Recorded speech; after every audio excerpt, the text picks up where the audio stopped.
March 18th, 1942. Leith, Scotland. 5:47 a.m. The wind came off the Firth of Forth like a saw blade, cold, clean, and cruel. Robert McKelvey stood at the entrance of Henry Robb's shipyard, watching dawn bleed gray over the skeletal frames of trawlers. His hands, carpenter's hands, scarred by 50 years of plane and chisel, ached in the cold. Around him, men shuffled through the gates. Old men, boys barely shaving, the skilled riveters, the young welders, the men who knew steel, they were gone. Drafted, conscripted, or dead. What was left were the ones who still remembered wood. Inside the yard, the clang of metal had been replaced by the rasp of saws and the smell of pine. The great slipways once meant for destroyers now held the stubby outlines of something humbler. Wooden colliers, drifters, and trawlers reborn under new orders from the Admiralty. The men called them Mac's Coffins. McKelvey didn't argue. He had built ships before most of them were born. Clinker-built yawls and sturdy herring boats that had outlasted wars and storms. But this was madness. The world had gone to steel, and now the Navy wanted to fight a U-boat war with timber. Behind the gate, a lorry rattled past, carrying planks stamped from Canadian fir. A sign on the driver's door read, Ministry of War Transport, Priority Convoy Repair. The lumber smelled of sap and salt, and McKelvey's nostrils filled with the ghosts of his youth. Down the slipway, a young engineer in a duffel coat, Commander George Balfour, stood with his clipboard and a grin too young for the lines already forming around his eyes. He was the Admiralty's envoy. The man who had convinced London that the answer to the U-boat blockade might just lie in wood. "Morning, Mr. McKelvey," he called. "We'll need another hull frame by Friday." McKelvey spat in the frost. "You'll need a miracle by Friday, sir." But the miracle was already underway. In 1942, Britain was starving. The Atlantic convoys, those lifelines of grain, oil, and coal, were being slaughtered. Every week, 20 ships vanished beneath the waves. The great steel shipyards, Clydebank, Belfast, Newcastle, were bombed, overworked, or short on men. The Navy had neither time nor tonnage to replace what was lost. So they turned to the forgotten craftsmen of the coast, the men who still knew how to shape a keel by eye. Across Scotland, Wales, and the western ports of England, wooden shipyards were resurrected overnight. Old fishing yards in Leith, Buckie, and Milford Haven found themselves under Admiralty orders. Their task: build a new class of small, fast, wooden merchant ships, colliers. Coasters, mine-sweeping trawlers. They wouldn't fight the U-boats directly, but they would keep Britain breathing. At the drafting table, Commander Balfour's design was simple genius. The Balfour-class coaster, 135 feet long, wooden hull over oak frames, powered by a 500-horsepower diesel. Crude, yes. Slow, certainly. But they could be built anywhere, from a yacht yard to a barn, without rivets or armor plate. And when one went down, 2 more could take its place before the next moon. By April, McKelvey's first ship, the Agnes May, slid into the Forth like a ghost of another age. The men cheered, their breath rising in clouds. Someone shouted, "She won't last a week against a torpedo." Another answered, "Then we'll build her twin before Sunday." They laughed because it was absurd. Because laughter was easier than admitting the truth, that Britain's survival now rested on timber and prayer. Would you have believed it had you been there? April 29th, 1942. Admiralty Office, Whitehall, London. 9:15 p.m. The blackout curtains were drawn tight, the air thick with cigarette smoke and frustration. Around the polished oak table, the map of the North Atlantic lay like an open wound. Red pins marked sinkings. Blue pins marked convoys that never arrived. Admiral Sir Percy Noble rubbed his temples. "We've lost 97 merchantmen this month alone," he muttered. "Steel production can't keep up. The Clyde's at half capacity since the last bombing. What do you propose we fight with next? Cardboard?" Commander George Balfour, back from Scotland with sawdust still in his coat, didn't flinch. "No, sir," he said quietly. "We'll fight with wood." A snort came from the corner. Commodore Harold Tennant, veteran of Jutland, leaned back. "Wood? Against U-boats? Good God, man. You're proposing to feed the Kriegsmarine kindling." Balfour spread his plans across the table. Pencil lines, ink smudges, rough hands. "Not kindling, sir. Lifelines. Wooden coasters, 135 to 150 feet. Diesel-driven. Built in small yards that still have craftsmen left. Scotland. Wales. Even Cornish harbors. They'll carry coal, food, oil drums, all the small freight the big ships can't risk." Tennant leaned forward. "And how long before a torpedo turns them into bonfires?" "Less than a minute, sir. But they'll cost 1/10 of a steel ship and take 1/20th the time to build. And if they sink, we'll replace them before the sea cools." Silence. Only the hum of the lights. Then Admiral Noble exhaled. "You're serious?" "Desperately, sir." The Admiralty was running out of choices. Britain's food reserves had fallen to 6 weeks.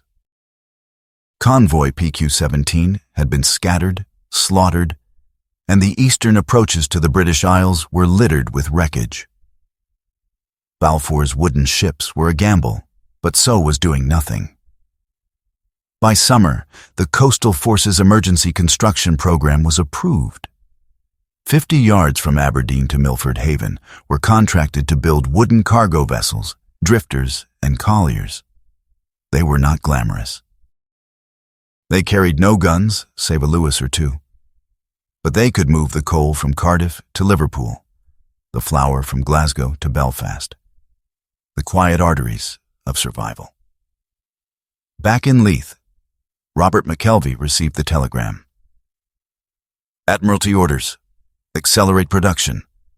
Priority rating. Convoy Coastal Command." He read it twice, then whistled low. So the lunacy's official then. His son Peter, 21, eyes bright with both hope and hunger, grinned. "Aye, da. Maybe we'll save the Empire with a hammer and a saw." They worked through nights now. Women from the local mill brought tea to the yards. Boys barely old enough to shave were taught to caulk seams. The sound of planes droned overhead. But in the sheds below, the rhythm of mallets never stopped. When the second hull, St. Columba, touched water, a reporter from the Edinburgh Evening Dispatch asked Balfour if he truly believed these wooden coasters could survive the U-boats. He smiled faintly. "They won't outgun them," he said. "But they might outlast them." Because what the Germans did not yet realize was that Britain was changing the rules of the war, from strength to stubbornness. Some ships would burn, some would break, but the lanes would stay open. That night, in a German submarine pens at Lorient, Admiral Dönitz read the reports of Allied ship replacements and frowned. Intelligence suggested that Britain's losses were being replenished faster than expected. He tapped his pipe on the table. "Impossible," he muttered. "They have no steel left." He was right, but he didn't yet know what had replaced it. History never repeats. It remembers. What does this one remind you of? August 3rd, 1942. Cardigan Bay, Wales. 6 to 12 a.m. Fog hung low over the water, a gray skin between sea and sky.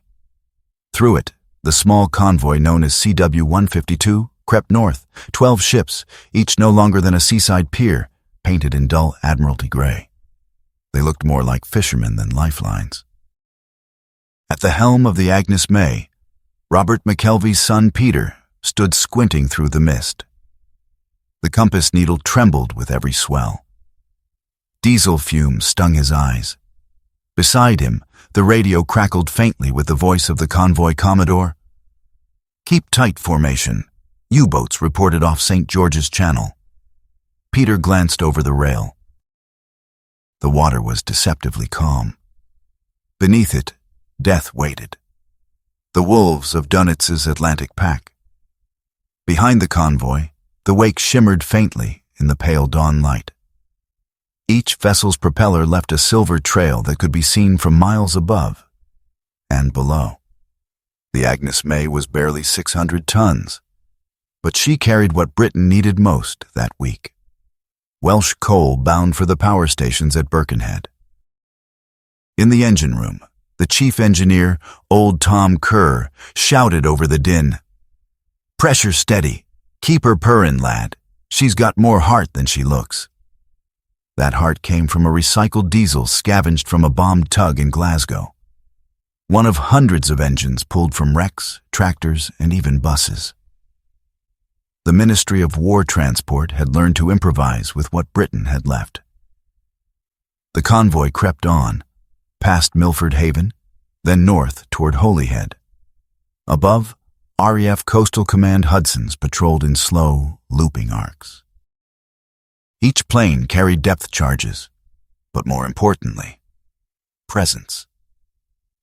Even a single aircraft could drive U-boats to dive, buying the wooden ships a few more precious minutes.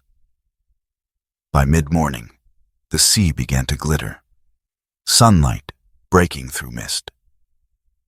Peter felt a flicker of pride as he looked down the line of vessels. Agnes May, St. Columba, Rosalie, Evelyn Mare. Their names sounded like hymns. Then, a sound like someone tearing the world in half. A geyser of water erupted a mile off the port bow. The Rosalie shuddered, then split in two. The concussion slammed through the convoy like a hammer. "U-boat!" shouted the lookout. Within seconds, the escort corvette, HMS Ryehill, roared to life, engines screaming, her ASDIC sonar pinging frantically. Smoke shells were fired to obscure the convoy. The wooden ships turned sharply, engines straining, but their size made them nimble. Faster to maneuver than the deep-drafted steel freighters the U-boats were used to hunting. Another torpedo wake sliced the water. This one passed harmlessly between Evelyn Mare and St. Columba, leaving only a frothing scar. From the bridge of the Agnes May, Peter watched the corvette drop depth charges. A muffled thud, then another and another. The sea boiled. Minutes later, oil slicks rose. Bits of debris, a periscope fragment, a torn life vest. Someone whispered, "Got the bastard." The convoy pressed on.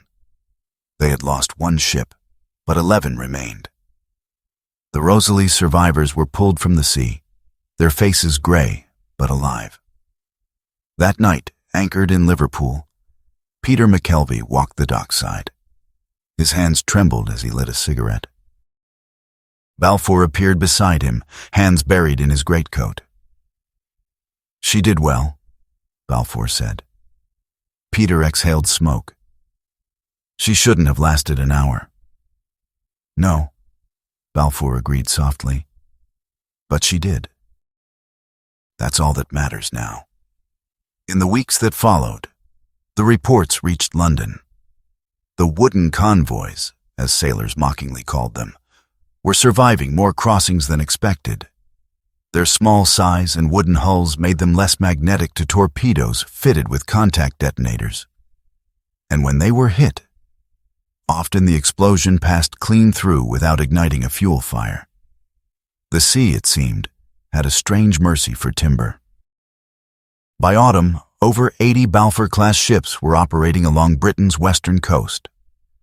They had carried over 300,000 tons of coal, grain, and ammunition, and in doing so, had kept the lights on in the cities that refused to die. Somewhere deep below the Atlantic, Admiral Dönitz studied his losses and frowned again. The wolves were starving, and above them, in the grey lanes of the Irish Sea, the wooden ghosts of Britain's shipyards kept sailing. It wasn't victory they sought, but survival. If that moved you, let it stay with you. November 10th, 1942. Buckie, Moray Coast, Scotland. 4:23 p.m. Snow came early that year, dusting the shipyard roofs in white. Inside the sheds, the smell of tar, salt, and oak filled the air. Hammers tapped in rhythm, saws rasped through pine planks, and the fires of the old cauldrons hissed as pitch melted for ceiling seams. Robert McKelvey ran his hand along a newly finished keel. 134 feet of hand-shaped oak, perfectly balanced, every curve measured not by ruler, but by instinct. Around him, 20 men and women worked in silence, their breath visible in the cold. In the corner, a radio crackled with the BBC Home Service. Convoy losses in the western approaches continue to decline, thanks to increased aircraft patrols and improved coastal shipping capacity. One of the boys, barely 16, looked up from his work and said, "That's us they're talking about, sir." McKelvey smiled. "Aye. Though they'll never know our names." He was right. The great factories had their banners and headlines, but the wooden yards, Leith, Buckie, Llanelli, Milford Haven, existed in the shadows, resurrecting an art the world had nearly forgotten. Each yard had its elders, men who remembered how to bend ribs with steam, how to caulk with oakum soaked in tar, how to read the grain of a plank like the lines on a map. These were not industrialists. They were craftsmen, sons of shipwrights, and they were building Britain's future the same way their fathers had built fishing smacks a century before. When Commander George Balfour visited the yard that winter, he found McKelvey hunched over a table, blueprint spread beneath the yellow light of a lantern.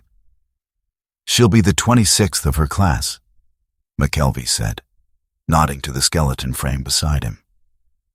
"We'll call her Ailsa Dawn. Good name for a ship that'll see the first light of spring."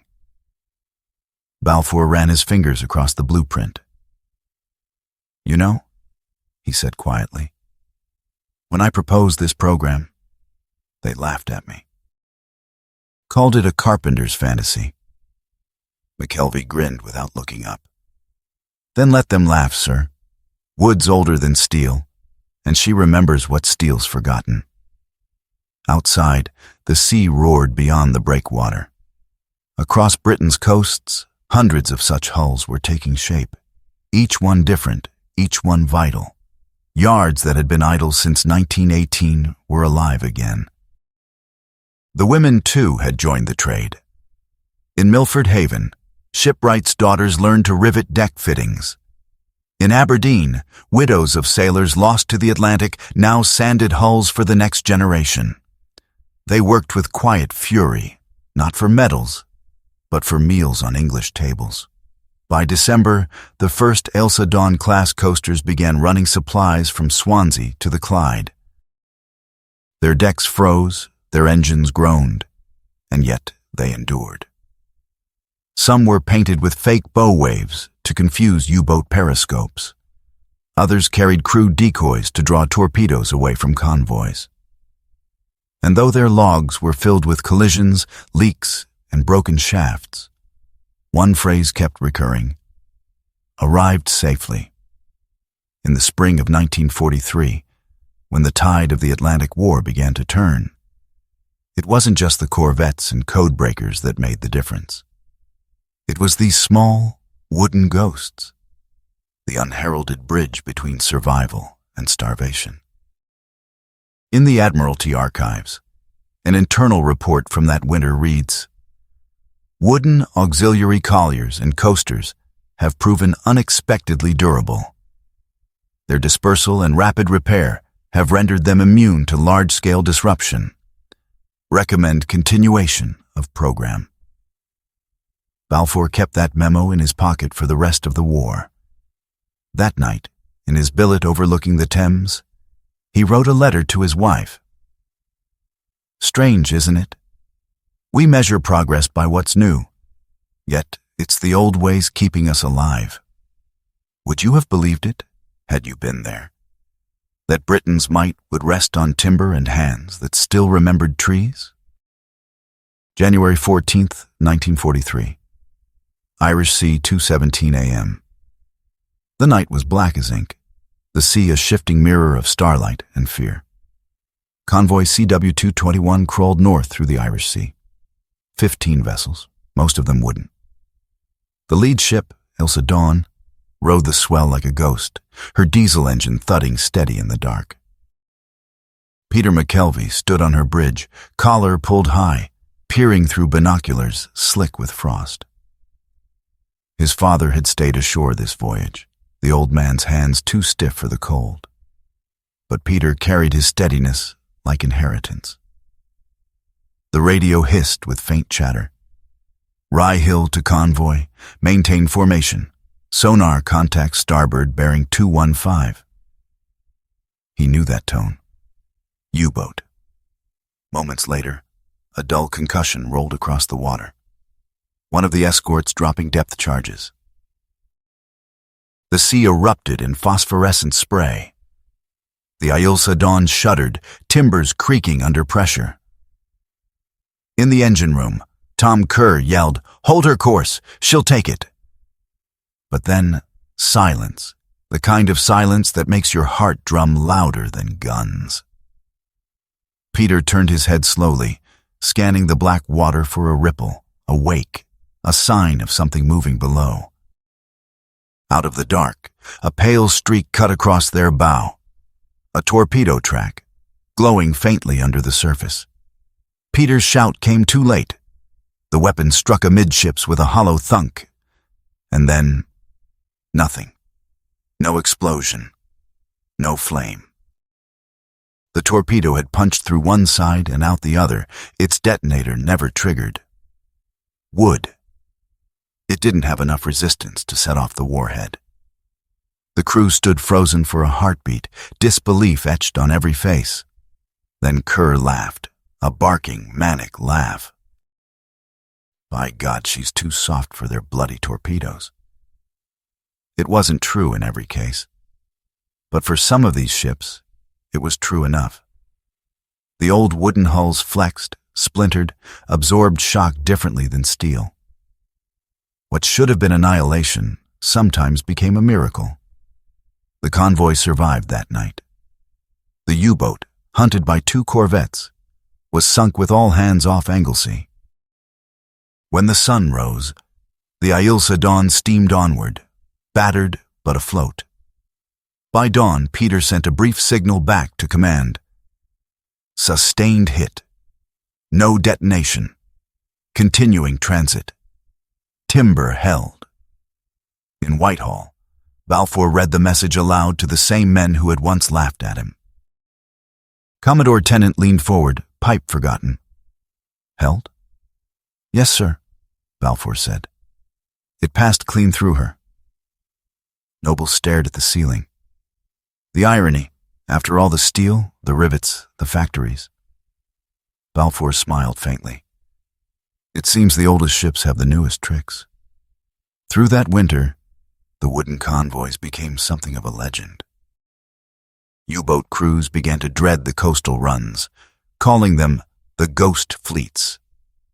Their sonar signatures were faint, their wakes confused by shallow drafts.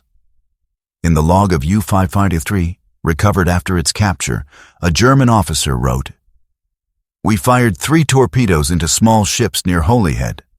All misfired. Perhaps faulty detonators, or perhaps the British are using wooden decoys. They weren't decoys. They were the last memory of a maritime art the world thought extinct. The British press never reported it.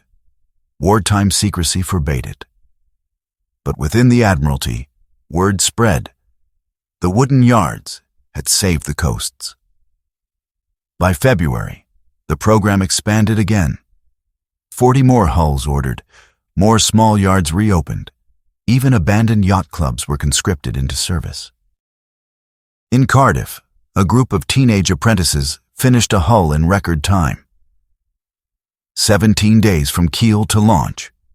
They carved a name on her bow before she hit water. Faithful. Faithful. A word that fit the age.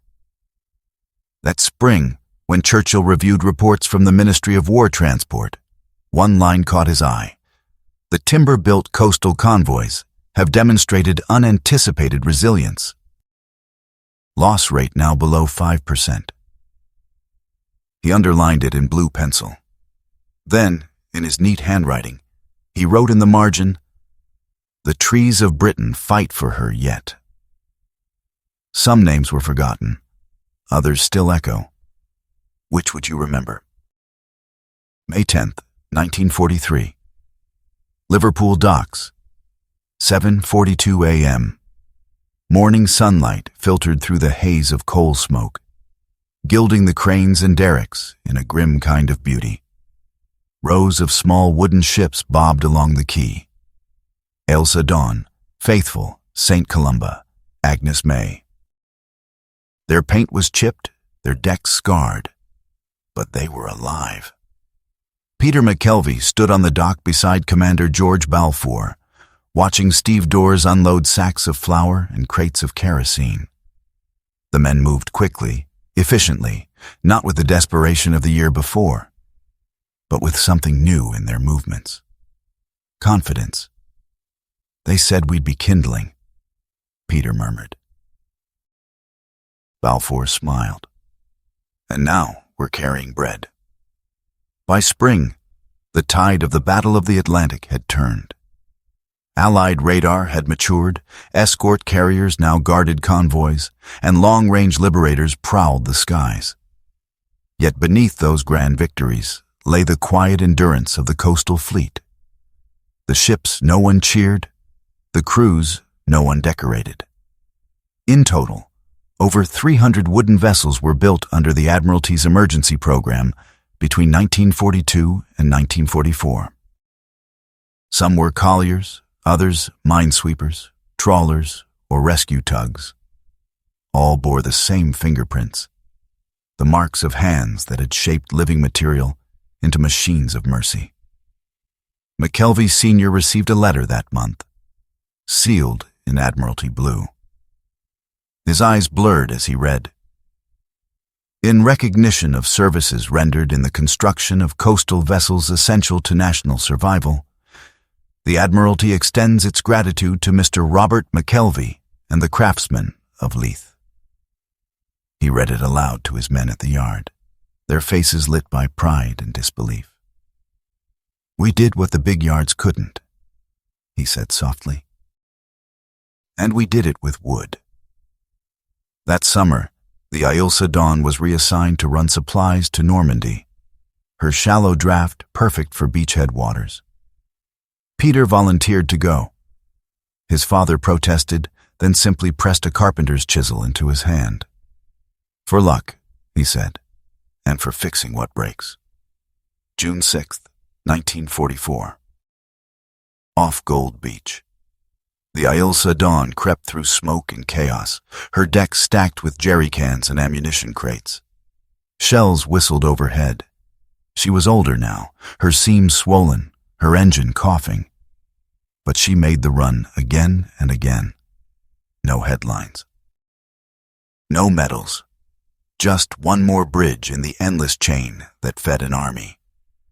When war finally turned toward victory, the wooden fleet had already outlived its orders. Many of the vessels were sold off, converted back into trawlers or cargo boats. Some rotted in harbors, forgotten, Others sailed on for decades under civilian flags. Commander Balfour retired in 1946, his hair gone gray at the temples. He visited Leith one last time that autumn. The yard was quiet, the sheds empty, but for gulls. In the corner, he found Robert McKelvey's workbench, still scarred with chisel marks and stained with varnish. He ran his hand across it and smiled. "They said it couldn't be done," he whispered. From the harbor, the faint creak of timbers drifted on the wind, a sound as old as Britain itself. Later, in his diary, Balfour wrote, "Steel won the headlines. Wood won the silence between them. The Balfour-class was never celebrated in parades. No model of it stands in the Imperial War Museum. But the truth remained. In 1942, when Britain's lifelines were bleeding out beneath the waves, it was the humble shipwrights, the men who still remembered trees, who kept a nation alive. When the last of those vessels was broken up for scrap in the 1950s, the shipbreaker found something carved inside her keelson. 4 words in a carpenter's hand. We'll build again. Always. It wasn't victory they sought, but endurance. And from timber, they built it. If this story spoke to you, keep its memory alive below.